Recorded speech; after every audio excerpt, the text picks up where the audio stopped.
Hi everyone and welcome to today's world affairs. और आज का जो हमारा टॉपिक है वर्ल्ड अफेयर्स सेगमेंट में, यहाँ पर हम इंडिया, अफगानिस्तान और साथ साथ में अफगानिस्तान चाइना के ट्रायंगल को समझने की कोशिश करेंगे।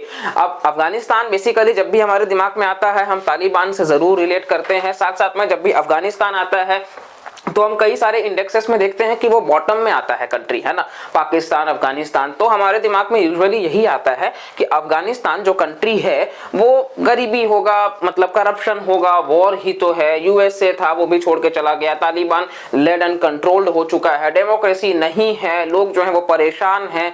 और बिल्कुल बातें बिल्कुल सही है, सारी बातें सच हैं, लेकिन काफी हद तक आप देखोगे अभी बहुत बड़ा एक न्यूज आपको देखने को मिला होगा कि विश्व में जो मतलब इंडियन रुपीस के साथ साथ में कहीं ना कहीं आप कंपैरिजन अगर करो या ओवरऑल विश्व भर में, तो बहुत ही रैपिड लेवल पे अफगानी जो करेंसी है उसने अपने आप को अप्रिसिएशन दिखाया है और ये काफी फास्टेस्ट अप्रिसिएशन में से एक है। आप देखोगे तो चाइना मतलब ओवरऑल जो यहाँ पे आप आर्टिकल भी देख सकते हैं, under Taliban Afghan currency tops global rankings amid turmoil.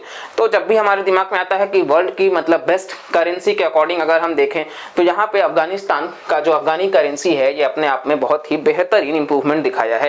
यहाँ अगर हम भारत के कंटेक्स्ट में देखें तो 82-83 रुपीस जो है वो पर डॉलर के हिसाब से है। पाकिस्तान में आप देखोगे तो ये 285 पाकिस्तानी रुपीस के हिसाब से $1 है, जबकि अफगानी करेंसी में आप देखोगे तो 77 में ही आपको $1 जो है वो देखने को मिल जाएगा। तो इस प्रकार से अप्रिसिएशन है डिस्पाइट कि इतने ज्यादा चैलेंजेस हैं, यानी कि ये काफी बेहतर परफॉर्म कर रहे हैं। इवन श्रीलंका जो है वो भी अच्छा परफॉर्म कर रहा है, लेकिन अफगानिस्तान आप देखोगे इतने सारे चैलेंजेस के बावजूद आखिर ये किस प्रकार से हो रहा है। और इसी के साथ साथ में जब ये सारी चीजें हैं तो यहाँ पर हम ये ट्रायंगल को भी समझेंगे कि किस प्रकार से चाइना जो है वो यहाँ इस पोटेंशियल का बेनिफिट उठा रहा है, क्योंकि हाल ही में चाइना जो है वो इन्होंने इन्वेस्टमेंट किया है। आप देखोगे तो ओवरऑल $10 बिलियन का जो है वो इन्वेस्टमेंट किया है, ताकि कहीं ना कहीं ये ऑब्वियस सा बात है, चाइना जब भी इन्वेस्टमेंट करेगा आपको एक चीज तो पता है कि वो कहीं ना कहीं एक विजनरी अप्रोच लेकर के चलते हैं कि लॉन्ग टर्म में उनका क्या बेनिफिट है। तो ये कैपिटलिस्ट माइंडसेट के साथ में अब यहाँ जब ये इन्वेस्टमेंट किए हैं तो ये क्या निकालेंगे, आखिरकार अफगानिस्तान से ये निकाल भी क्या सकते हैं, तो ये सभी चीजों को हम डिस्कस करेंगे। तो चलिए वीडियो की शुरुआत करते हैं।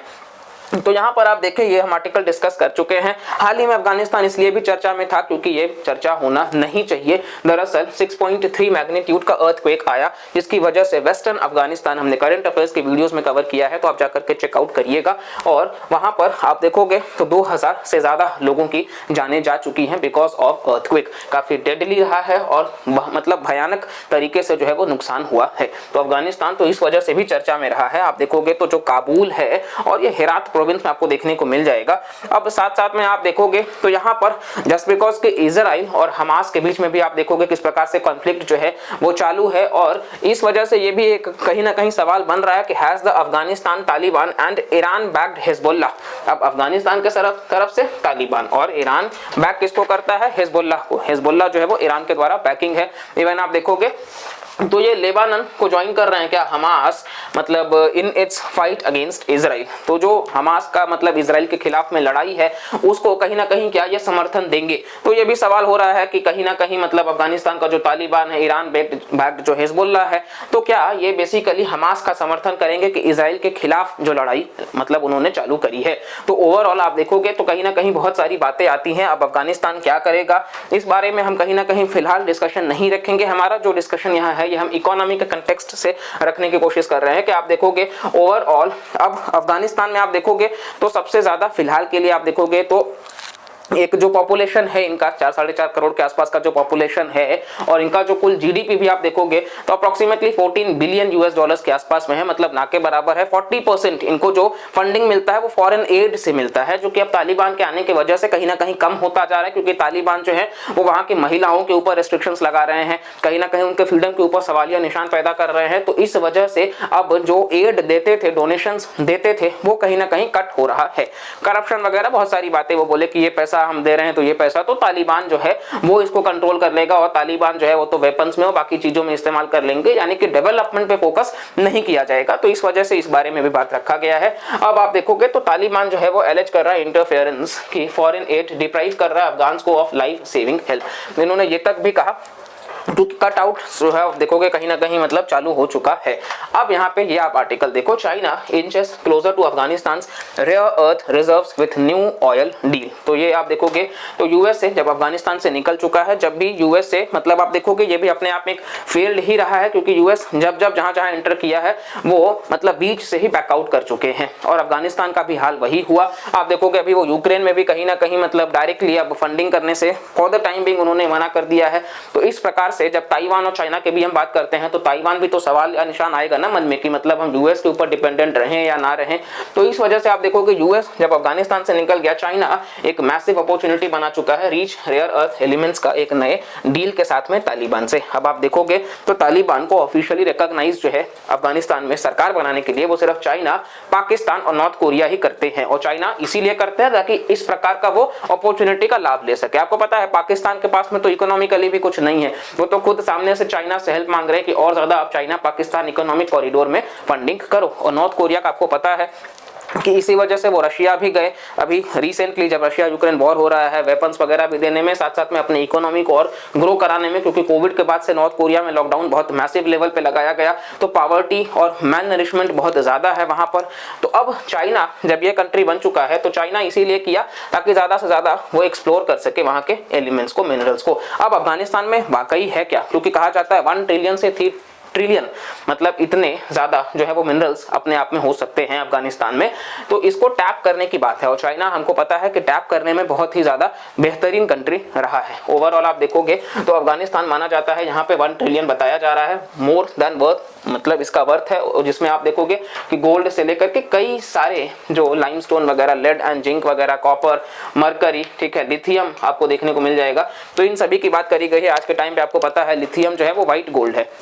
अब आप गल्फ कंट्रीज को आप देखोगे, आज मिडिल ईस्ट इतना ग्रो कर पाया है तो वो ब्लैक गोल्ड यानी कि ऑयल के वजह से कर पाया है, क्योंकि आप डेजर्ट में क्या ही कर सकते हो, लेकिन उन्होंने उसको प्रूव करके दिखाया है कि वो कितना बेहतर कर पाए हैं। और आज के टाइम पे वो अपने आप में कम होता जा रहा है, इसीलिए सऊदी अरेबिया भी जो है कहीं ना कहीं वो आगे बढ़ रहे हैं कि फुटबॉल को प्रमोट कर रहे हैं, टूरिज्म को प्रमोट कर रहे हैं।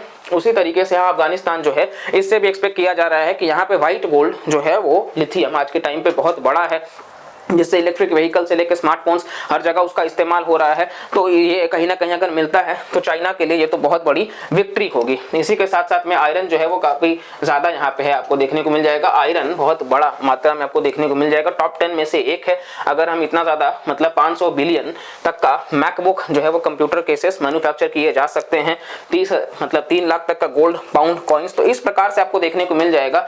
इसका आयरन का इस्तेमाल किया जाए तो 2 लाख आईफिल टावर्स बन सकते हैं। तो इस प्रकार से ये मतलब आपको देखने को मिल जाएगा कि इतने सारे रिजर्व्स होने की बातें करी जा रही हैं। इसी के साथ साथ में अफगानिस्तान जो है वो बिल्ड कर रहा है मटेरियल रिजर्व्स, जो ओवरऑल में 1.3 बिलियन टन्स ऑफ मार्बल और बहुत सारे लाइमस्टोन, जिसमें इस प्रकार का ग्रेट पिरामिड्स बन सकता है। और ये मतलब ओवरऑल एक्सपेक्ट किया जा रहा है कि जब हम एक्सप्लोर करेंगे तो आपको देखने को मिल जाएगा। और अफगानिस्तान जो है वो 1.4 million tons of rare earth minerals estimate किए गए हैं। लैपिस लाजुली, एमरल्ड्स और रूबीज ये बहुत ही ज्यादा मतलब महंगे भी होते हैं डायमंड्स वगैरह के इंडस्ट्री में।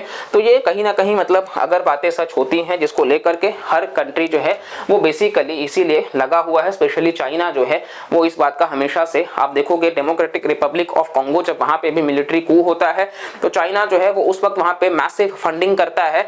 वो तो इनिशियली ह्यूमैनिटेरियन बताते हैं, लेकिन बाद में वहां जो भी कोबाल्ट के रिजर्व्स होते हैं, आज इसी वजह से चाइना जो है वो सबसे बड़ा कंट्रोलर है। और आप देखोगे एक्सपोर्ट करता है, चाइना में ज्यादा थोड़ी है, लेकिन ये इसी वजह से क्योंकि वो उस मार्केट को भुनाने की कोशिश करते हैं। यहां पर भी वो उस दृष्टि के साथ में ही देखने की कोशिश कर रहे हैं।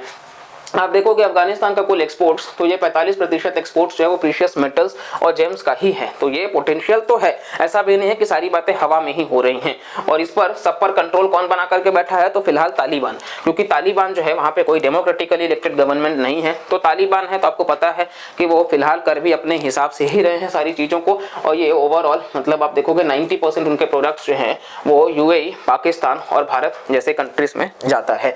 अब इसी के साथ साथ में आप देखोगे तो रेयर अर्थ एलिमेंट्स के रिजर्व्स भी हैं, ठीक है। इसमें बाकी सारे कंट्रीज आप देख सकते हो किस प्रकार से यहाँ मतलब आपको रेयर अर्थ एलिमेंट्स मिल जाएंगे। ये रेयर इसलिए है क्योंकि दुर्लभ हैं, जल्दी आसानी से मिलते नहीं है और इनका इस्तेमाल जो है वो हर जगह किया जा सकता है। तो ओवरऑल ये सारे आप पॉइंट्स देख सकते हो। अब आप देखोगे मतलब कहीं ना कहीं अफगानिस्तान एक कंसर्न भी है। अब आप देखोगे तो पाकिस्तान, अफगानिस्तान और ईरान जो है वो गोल्डन क्रेसेंट का पार्ट भी है। यहाँ पे ओपीएम प्रोडक्शन बहुत ज्यादा होता है। कई बार भारत के राज्य जो है ये पंजाब, हरियाणा, हिमाचल प्रदेश, ये भी इसीलिए मतलब हीरोइन वगैरह जो है जहाँ से एंटर कराया जाता है जो भारत के लिए नुकसानदायक हो जाता है। तो ये एक अपने आप में कंसर्न होता है जिसको लेकर के हम हमेशा से अलर्ट रहते हैं और कहीं ना कहीं इस पर भी तालिबान कंट्रोल करता है। तो एक तो मिनरल्स, ऊपर से ओपीएम वगैरह, फिर आप देखोगे तो कहीं ना कहीं फॉरेन फंडिंग आता था। तो इस प्रकार से इनको तो ओवरऑल मतलब पैसे मिल रहे हैं और इस पैसे की वजह से आप देखोगे तो चाइना जो है वो भी ज्यादा इंटरेस्टेड नजर आया है। और इसी के साथ साथ में तालिबान जो है वो एडिक्ट कर रहा है कि किस प्रकार से डोनेशन जो है वो कम हुआ है, 1 बिलियन तक कट हुआ है यूएन के एड में टू अफगानिस्तान। और इसी के साथ साथ में बेसिकली जब भी हम अफगानिस्तान की बात करते हैं तो ओवरऑल क्रिकेट तो ऑब्वियसली आपको देखने को मिल जाएगा। तो इंडिया और अफगानिस्तान जो है वो भी यहाँ पे आपको देखने को मिलेगा कि किस प्रकार से जुड़े हुए हैं कल्चरली कहीं ना कहीं, और साथ साथ में स्पोर्ट्स एक बहुत बड़ा आज के टाइम पे हम मान सकते हैं टूल, जिससे कि दोनों कंट्रीज जो है वो एक साथ है। और बाकी ऑब्वियस सा बात है कि हमें एक पड़ोसी होने के नाते हम हमेशा जो है वो इन कंट्रीज को एक अपना हम अलाई मानते हैं। और सबसे इंपॉर्टेंट पॉइंट है कि यहाँ पे पीस और स्टेबिलिटी हो, किसी एक पर्टिकुलर कंट्री का डोमिनेंस ज्यादा ना हो। तो इस वजह से कहीं ना कहीं हमें हर एस्पेक्ट पे सोचना है, चीजों को मेंटेन करके रखना है। चाइना का जो डेट ट्रैप डिप्लोमेसी है उससे अलर्ट करना है और साथ साथ में चीजों को और बेहतर बनाना है ताकि भारत जो है वो इस तरीके से कहीं ना कहीं जो हम ग्लोबल मतलब साउथ का लीडर जो है वो बन रहे हैं तो इसमें हम अपनी भूमिका निभा सके। हमने G20 के समिट को भी बहुत अच्छे से किया है। तो ओवरऑल यहाँ पे जरूरत है कि एक स्टेबल गवर्नमेंट हो और चीजें जो है वो फेवर में हो, क्योंकि भारत अपने आप में काबुल डैम आप देखोगे, चाहे आप देखोगे कि कहीं ना कहीं मतलब यहाँ पे पार्लियामेंट जो बनाया गया है, लाइब्रेरी जो बनाया गया है, गवर्नमेंट हॉस्पिटल्स, तो मैसिव लेवल पे आप इंफ्रास्ट्रक्चर देखोगे कि भारत ने वहां पे ले डाउन करा है। तो इसलिए भारत का भी बहुत बड़ा स्टेक्स है। तो यहाँ पे आपको देखने को मिलेगा वेट एंड वॉच वाली पॉलिसी होगी। But for the time being हम इस वीडियो से यहाँ पे कंक्लूड करते हैं और अगर कुछ फर्दर अपडेट होगा तो हम जरूर वीडियो के फॉर्म में लाएंगे। अगर आपको इस वीडियो से वैल्यू मिला है तो प्लीज लाइक करिएगा, चैनल को सब्सक्राइब करिएगा और वीडियोस को पूरा देखा करिए ताकि आपको हमारा पर्सपेक्टिव समझ में आए। जब आप बीच में छोड़ के चले जाते हैं या इनिशियली कुछ कमेंट करते हैं तो आप वीडियो का पूरा जो सार है वो नहीं समझते हैं। तो इसीलिए आप पूरी तरीके से वीडियो को देखिए और फिर इसके बाद में आपका जो भी ओपिनियन है मोस्ट वेलकम है। और प्लीज वीडियो को लाइक कर लीजिए और सब्सक्राइब कर लीजिए और बाकी लोगों तक भी शेयर करते रहिए। तो मिलते हैं अगले वीडियो में, तब तक के लिए bye bye, take care and Jai Hind.